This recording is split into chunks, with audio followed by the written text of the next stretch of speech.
우리나라 초대 문화부 장관을 지냈으며 우리 시대의 최고의 지성인이라고 할 수 있는 이 어령씨가 작년 89세의 일기로 돌아가셨습니다. 이분은 생전에 책을 굉장히 많이 집필을 했는데요. 저는 이 어령씨의 나중에 지은 책들을 좋아합니다. 왜 좋아하는가 하면 이분은 본래 무신론자였습니다. 신이 없다고 믿었던 사람인데 예수님을 믿고 세례를 받고 신자가 되었습니다. 신자가 된 후로 이분의 가치관과 사상이 바뀌면서 모든 것을 성경적인 안목과 기독교적인 가치관으로 바라보기 시작했습니다. 삶과 죽음, 인생과 세상, 그리고 사람과 자연, 이전과는 전혀 다른 안목으로 세상을 바라보기 시작한 것입니다. 그런데 사실은 이분이 돌아가시기 전 5년 전에 췌장암에 걸렸더랬습니다. 그런데 항암 치료받기를 거부를 하고 대신 그가 남은 생애 동안에 마지막으로 책을 쓰면서 보내겠다고 결심을 하고 5년 동안의 남은 생애를 사셨습니다. 이때 쓴 책을 모아서 이 어령 대화록이라는 제목으로 20권의 책을 현재 차례대로 출판을 하고 있는데 그중에 제일 처음으로 나온 책이 메멘토 모리라는 책입니다. 메멘토 모리, 아마 여러분에게는 생소한 책 제목일 텐데요. 이 메멘토 모리는 라틴어인데 그 뜻은 내 죽음을 기억하라, 내 죽음을 기억하라 하는 뜻입니다. 본래 이 메멘토 모리는 옛날 로마 시절에 장군들이 먼 곳에 가서 전쟁에 승리를 하고 이제 개선하면서 시가 행진을 하는데 그때 노예들을 시켜서 행렬 뒤에서 큰 소리로 외치게 했다는 겁니다. 메멘토 모리, 내 죽음을 기억하라. 메멘토 모리. 여기서 이제 이렇게 시작이 된 풍습이라고 그러는데요. 이 메멘토 모리라고 외칠 때는 그 장군을 향하여 오늘은 개선 장군이지만 당신도 언젠가는 죽는다. 그러니 전쟁에서 승리했다고 너무 교만하지 말고 겸손하라는 그런 뜻이 담겨 있다고 합니다. 이 말대로 이어령 씨는 약 5년 동안 이 말기 암으로 살면서 죽음을 늘 기억하면서 살았는데 그가 죽기 전 마지막 5년 동안을 그는 헌신의 힘을 다해서 책을 쓰면서 지낸 것입니다. 그러니까 어느 건강한 사람보다도 열정적으로 마지막 5년을 살다가 돌아가신 거죠. 만약 우리에게 우리의 생애가 3년밖에 남지 않았다면 무엇을 하며 살겠는가 하는 것을 가끔 질문을 해보게 됩니다. 내가 이제 얼마 남지 않았다고 생각할 때에 나는 과연 그 남은 몇 년 동안을 무엇을 하며 살겠는가 하는 것은 우리가 한 번쯤 질문을 해볼 필요가 있습니다. 물론 다들 나름대로 하고 싶은 것들이 있을 겁니다. 그러나 우리가 신앙인이기 때문에 우리의 남은 기간 동안에 좀 더 신앙적으로 어떻게 하면 내 생애를 마감할까? 좀 더 신앙적으로 어떻게 내 생애를 마감할까를 우리는 생각을 해야 합니다. 오래전에 우리 교회에 와서 전도와 건강 간증을 했던 개정제일교회 김상수 장로님, 약사이시기도 한데요. 이분이 폐암에 걸려서 몇 달 못 산다는 시한부 진단을 받은 겁니다. 그런데 이제 이 장로님이 내가 얼마 못 사는데 남은 기간 동안 내가 뭘 하다가 하나님 앞에 갈까를 생각하는 끝에 전도를 하다가 내가 천국 가야 되겠다 이렇게 결심을 하고 그 전도용 조끼를 만들어서 전도를 하기 시작했다는 겁니다. 그런데 전도하러 다니니까 마음도 즐겁고 또 배가 고프니까 밥맛도 있고 피곤하니까 밤에 막 단잠을 자게 되고 그러기를 몇 달이 흘렀습니다.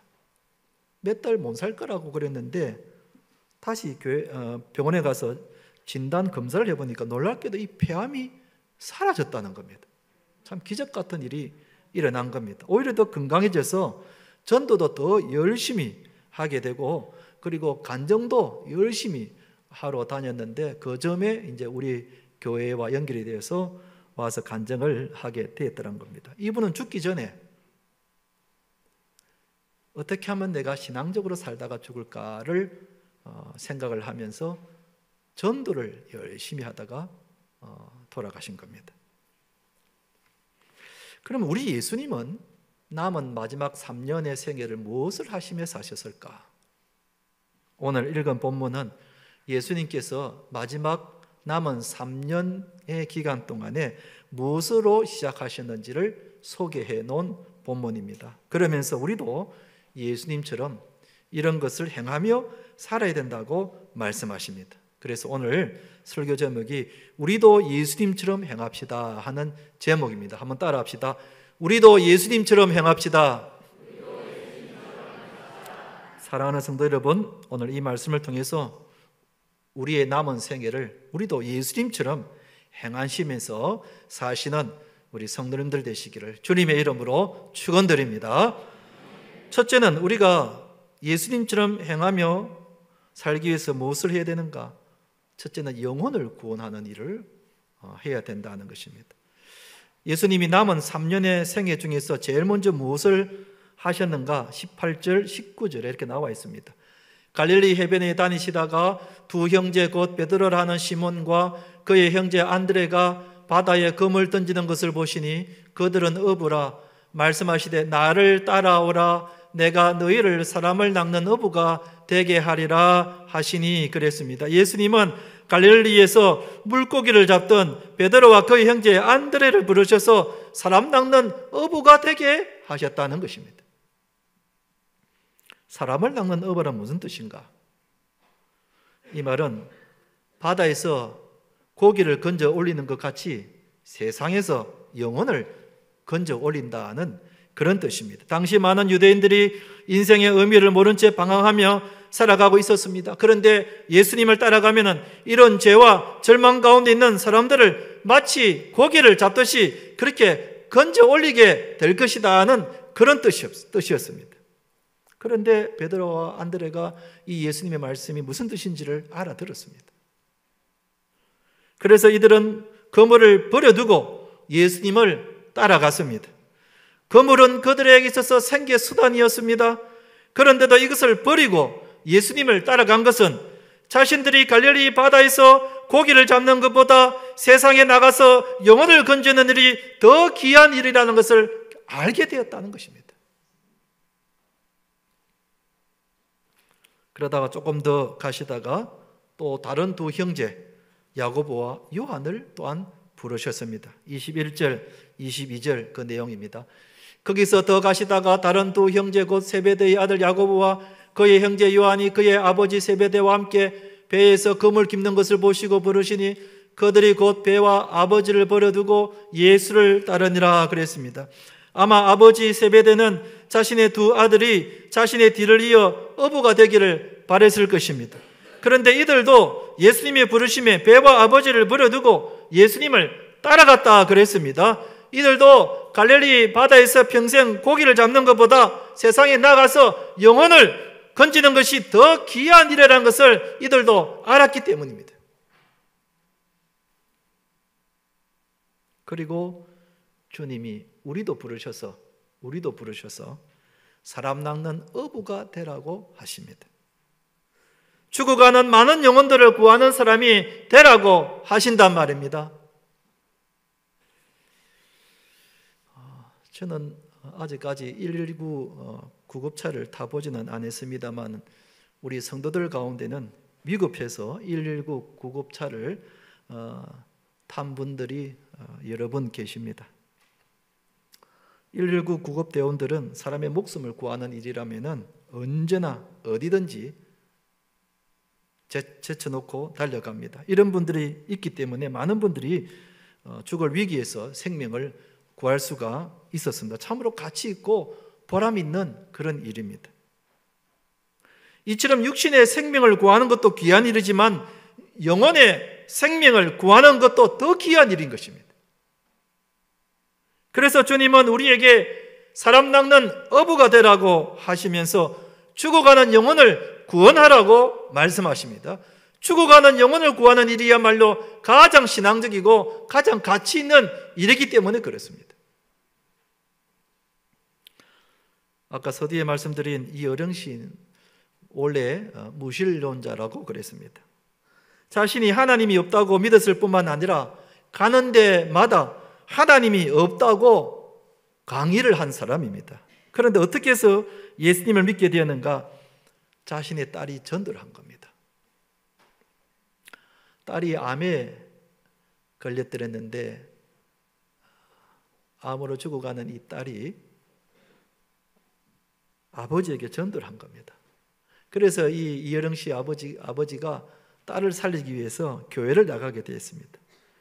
그리고 예수님을 믿고 온누리교회, 지금은 돌아가셨습니다, 하영조 목사님에게 세례를 받았습니다. 놀라운 일이 일어난 겁니다. 여러분, 만약에 그가 예수님을 믿지 않고 죽었다면 그의 많은 책들로 인해 가지고 사람들에게 존경을 받을지 몰라도 그 영혼은 구원받을 수가 없었을 것입니다. 그런데 그 존경과 그 많은 책이 무슨 의미가 있습니까? 그런데 그의 딸이 그의 아버지를 구원시킨 겁니다. 할렐루야. 그 딸이 죽어가는 아버지의 영혼을 구한 것입니다. 이것보다 더 귀한 일이 어디에 있습니까? 그래서 이여령 씨는 이 딸에 대해서 너무나 고마움의 마음을 가지고 사셨습니다. 딸 때문에 내가 예수님을 믿고 구원을 받게 되었기 때문에 그 딸에 대하여 얼마나 고마운 마음을 가지고 있는지 모릅니다. 우리가 남은 생애에 죽어가는 영혼을 구하는 일, 이것이 우리에게 가장 신앙적이고 가장 가치 있는 일입니다. 그래서 우리는 늘 생각해야 합니다. 내가 어떻게 하면 불신 부모님을 전도해서 구원시킬까? 내가 어떻게 하면 불신 남편과 불신 자녀들을 전도해서 구원시킬까? 내가 어떻게 하면 늘 만나는 사랑하는 친구와 이웃 사람들을 전도해서 구원시킬까를 우리는 늘 생각하며 살아야 합니다. 그래서 사도 바울의 고백대로 때를 얻든지 못 얻든지 항상 전도에 힘써야 하는 것입니다. 부모 여러분, 자녀들에게 많은 재산을 물려주는 것보다, 자녀 여러분, 부모에게 많은 돈을 용돈으로 주는 것보다 그 영혼을 구원하는 것, 이게 더 귀한 일인 것입니다. 이게 가장 신앙적이고 그리고 가치 있는 일인 것입니다. 우리 교회에 계자시 전도대가 있습니다.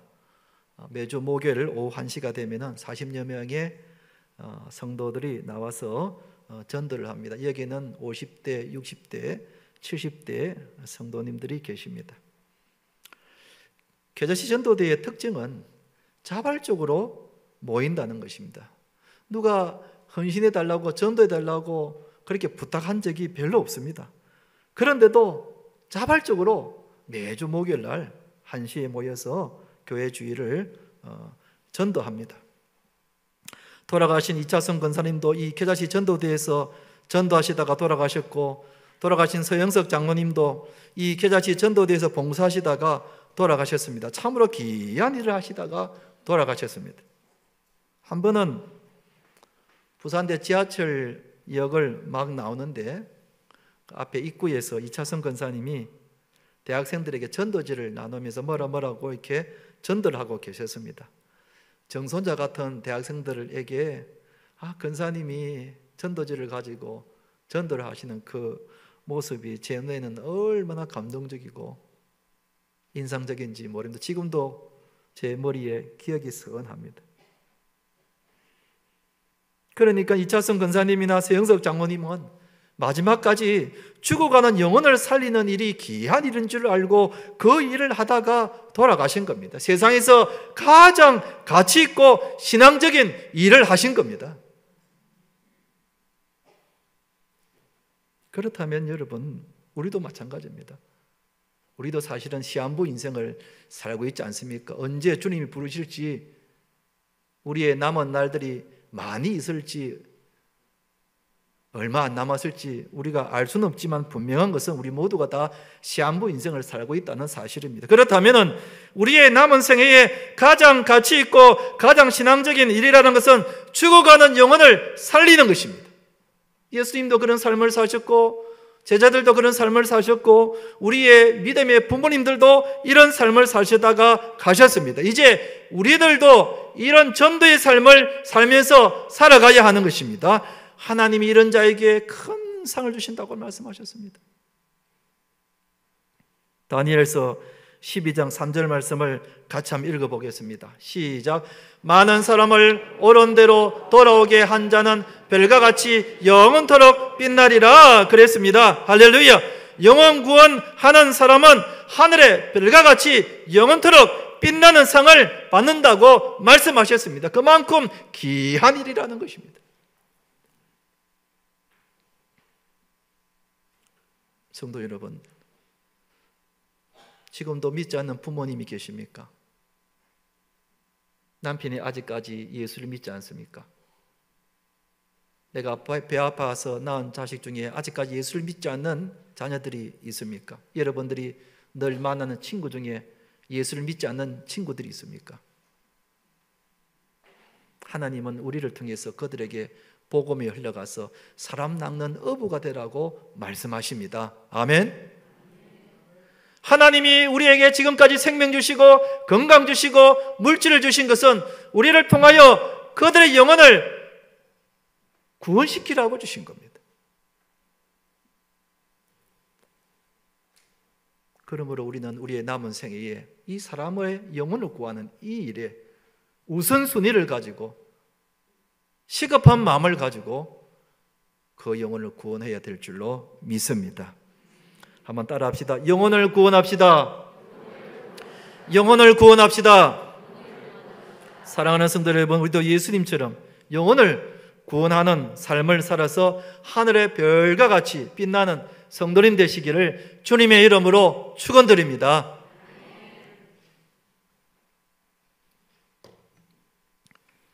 두 번째로 우리가 예수님처럼 행하기 위해서 무엇을 하며 살아야 하는가? 사람을 치유하는 일을 하라고 말씀하십니다.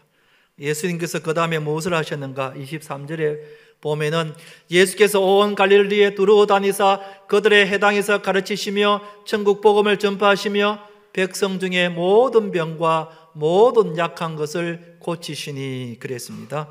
예수님은 갈릴리 그 지역을 두루 다니면서 사람들의 모든 병을 고쳐주셨습니다. 그래서 병들어 사망의 그늘에 앉아있는 자들을 회복시켜 주셔서 새로운 인생을 살게 해주셨습니다. 여러분, 우리 예수님은 어떤 병이든지 낫게 하는 능력이 있음을 믿으시기 바랍니다. 아멘.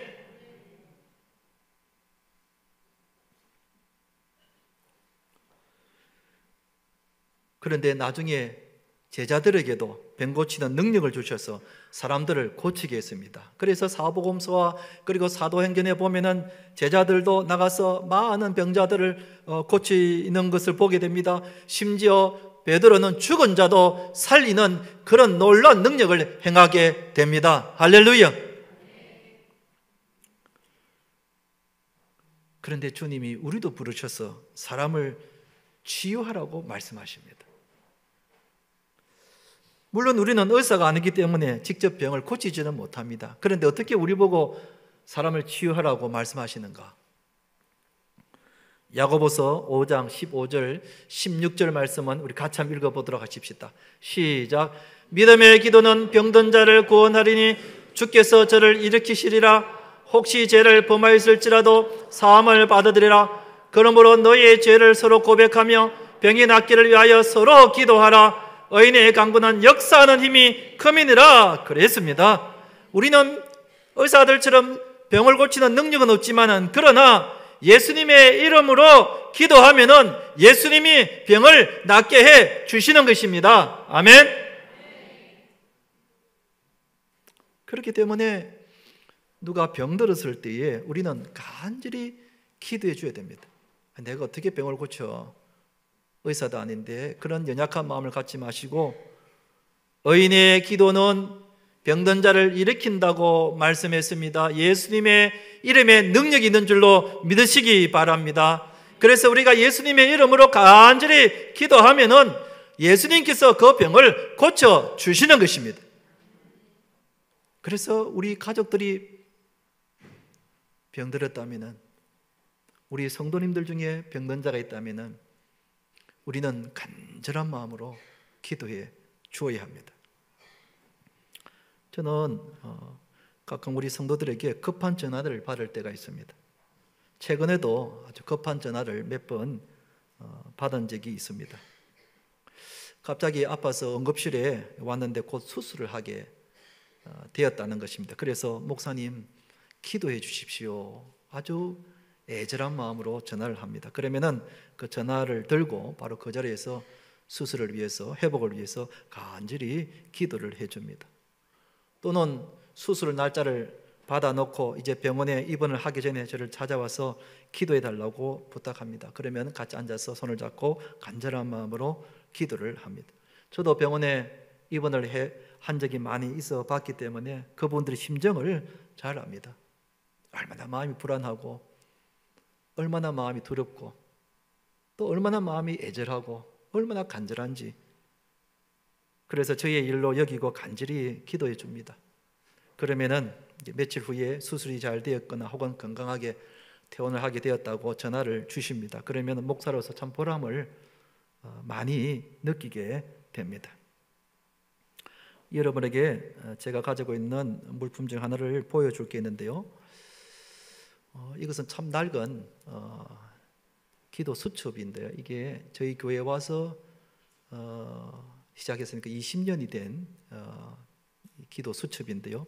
저는 이걸 늘 가방 속에 넣어서 새벽 기도에 와서 이걸 펴서 기도를 합니다. 여기는 우리 교회를 위한 기도, 우리 성도들을 위한 기도, 선교사님들과 그리고 우리 국가를 위한 기도, 또 가족을 위한 기도, 이런 기도 여기 다 있는데요. 그 중에 환자들을 위한 기도도 여기에 있습니다.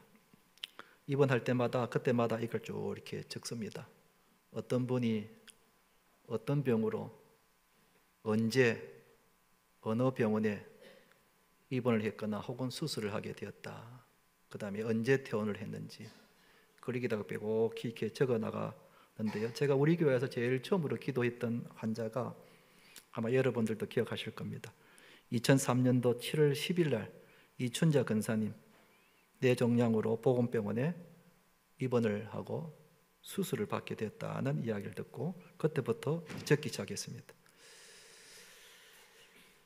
그리고는 2004년도 5월 달에 퇴원을 하셨다가 건강이 더 회복이 되지 못하시고 2008년도 10월 13일 날 별세하셨다고 기록이 되어 있습니다. 혹시 여러분 가운데 목사님 우리 어머니가 언제 어느 병원에 입원하는지 궁금하면 나한테 물어보십시오. 여기 보면 참 나와 있습니다. 최근에는 우리 김판자 근사님 또 윤수리까지 주부에 나와 있는 내용 혹은 주부에 없는 내용까지 적어서 이걸 가지고 간절한 마음으로 이렇게 기도합니다. 그게 하나님 저에게 주신 목사이기 때문에 제가 반드시 해야 할 사역 중에 하나라고 생각합니다. 우리 예수님께서도 말씀을 가르치시며 복음을 전파하시며 그 다음에 병자들을 고치셨다. 저는 의사는 아니지만 그러나 주님의 이름으로 기도하는 겁니다. 고쳐달라고. 그 본인의 애절한 마음과 그리고 가족들의 그 간절한 마음을 알기 때문에 한 장씩 이렇게 넘기면서 물론 이 가운데 돌아가신 분도 계시고 병이 나은 분도 계시고 병이 낫지 않는 분도 계시지만 아무튼 성경에 기도하라고 했기 때문에 간절한 마음으로 기도를 합니다. 저는 폰을 24시간 늘 켜놓고 있습니다. 혹시라도 우리 성도들이 급한 일로 저를 찾을 때에 제가 받을 수 있도록 밤에도 잘 때 늘 폰을 제 머리맡에다가 두고 잡니다. 어떤 때는 진동으로 해놔서 잘 듣지 못할 때가 있어서 밖에 나가서 외출할 때는 꼭 소리 나게 바꿔놓고 이렇게 갖고 다닙니다. 언제라도 우리 성도님들이 저를 찾을 때에 응급실에 왔는데 지금 남편이 수술을 곧 하게 되는데 저를 찾을 때에 제가 전화를 받지 못하면 그 얼마나 아쉽겠습니까? 그래서 그런 일이 있을 수 있기 때문에 항상 전화를 이렇게 켜놓고 다닙니다. 늘 대기에 있는 거죠. 우리 장모님 기도도 하셨습니다만 윤수리가 지난 주간에 병원에 서울 아산병원에 입원을 했습니다. 척추청망증이라는 그 병의 이유는 그 병으로 척추청망증으로 수술을 받기 위해서 입원을 했습니다만 사실 척추청망증은 다 아는 병이라 부산에서도 충분히 받을 수 있는 그런 수술이지만 그러나 윤수리가 태어날 때부터 심장의 기능이 보통 애들보다 조금 약한 거예요. 수술을 받는 동안에 전신 마취를 해야 되는데 전신 마취를 하는 동안에 이 심장이 제 기능을 잘 해줘야 되는데 이게 이제 관건인 겁니다.